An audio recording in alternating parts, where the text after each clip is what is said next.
Hello बच्चों, let's see what question says the main difference between active and passive transport across cell membrane is. Active transport और passive transport के बीच में main difference क्या होता है।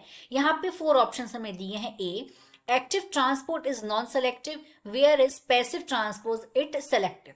B, active transport select non selective होता है और जबकि active passive transport non selective होता है जबकि एक्टिव ट्रांसपोर्ट सेलेक्टिव होता है। बी ऑप्शन में बोला गया है active transport requires a concentration gradient. Passive transport को कॉन्सेंट्रेशन ग्रेडियंट रिक्वायर्ड होता है अक्रॉस बायोलॉजिकल मेम्ब्रेन, लेकिन जबकि एक्टिव ट्रांसपोर्ट को रिक्वायर होता है क्या, एनर्जी का, टू मूव सॉल्यूट। सॉल्यूट को मूव करने के लिए एनर्जी का रिक्वायरमेंट होता है। ऑप्शन सी में बोला गया है active transport is confined to anionic carrier protein.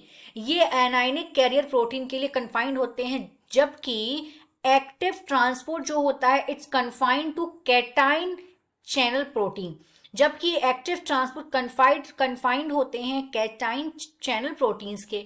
और डी ऑप्शन में बोला गया है active transport occurs more rapidly than passive transport. यहाँ पे स्पीड की बात की गई है ऑप्शन डी में। यहाँ पे बोला गया जो एक्टिव ट्रांसपोर्ट है बहुत फास्ट होता है और पैसिव ट्रांसपोर्ट स्लो होता है।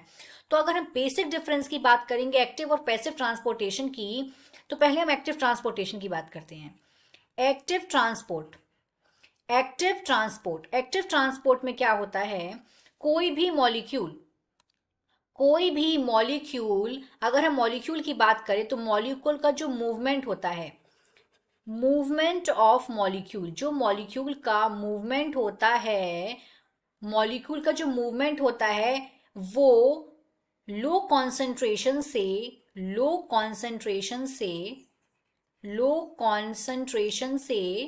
हाई कॉन्सेंट्रेशन में होता है। मॉलिक्यूल का मूवमेंट लो कॉन्सेंट्रेशन से हाई कॉन्सेंट्रेशन में होता है across the cell membrane. Cell membrane के अक्रॉस द सेल मेम्ब्रेन। अब जब यहाँ पे ट्रांसपोर्टेशन लो से हाई में होगा, यानी कि ये ट्रांसपोर्टेशन जो है वो अगेंस्ट कॉन्सेंट्रेशन ग्रेडियंट ये ट्रांसपोर्टेशन हो रहा है। ये ट्रांसपोर्टेशन कैसे हो रहा है,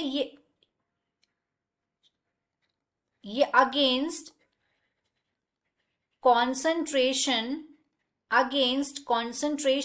ग्रेडियंट, ये कॉन्सेंट्रेशन ग्रेडियंट के अगेंस्ट हो रहा है। एक्टिव ट्रांसपोर्ट जो है वो कॉन्सेंट्रेशन ग्रेडियंट के अगेंस्ट हो रहा है।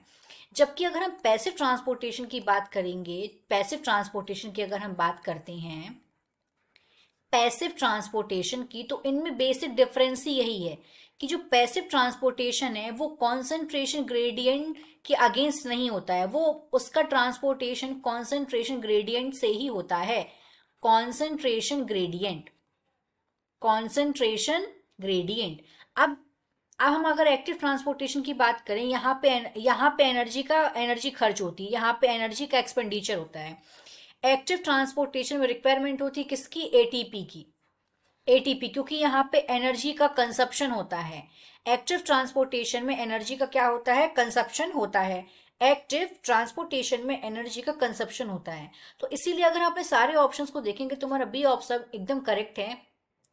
Passive transportation requires concentration gradient. जो पैसिव ट्रांसपोर्टेशन है वो कॉन्सेंट्रेशन ग्रेडियंट की वहां रिक्वायरमेंट होती है across a biological membrane, जबकि whereas active transport requires energy to move solute। यहाँ पे सॉल्यूट के मूवमेंट के लिए क्या रिक्वायरमेंट है, एनर्जी की रिक्वायरमेंट है। जो एटीपी है वो एनर्जी करेंसी है। यहाँ पे एनर्जी का कंजप्शन होता है। क्यों, क्योंकि यहाँ पे जो सॉल्यूट पार्टिकल्स हैं, जो मॉलिक्यूल्स है वो लो कॉन्सेंट्रेशन से हाई कॉन्सेंट्रेशन की तरफ मूव करते हैं। तो बी हमारा करेक्ट आंसर है। I hope you understood this question. Thank you.